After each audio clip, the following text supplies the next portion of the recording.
In the biblical narrative, after the four gospel stories of the life and the death and the resurrection of Christ, we are provided the Acts of the Apostles. And these stories, these acts, they offer pictures of the early life of those first followers of Jesus. They give us these vivid and breathtaking stories of life after Jesus' resurrection and his ascension to heaven. Now, one of the features of these accounts, these stories that I always find particularly striking is how the followers of Christ did exactly what Jesus did while Jesus was alive. It's as if those who spent time with Jesus have become Jesus. In fact, at one point in John's account of the good news, Jesus says, "We will do greater things than he."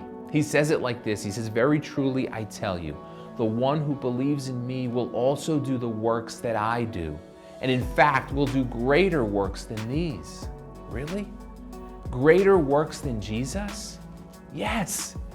The Apostle Paul said it like this: "If the Spirit of him who raised Jesus from the dead dwells in you, he who raised Christ from the dead will give life to your mortal bodies also, through his Spirit, through the Spirit that dwells in you." Now let that sink in for a minute. Think about that. You and I, we have resurrection power.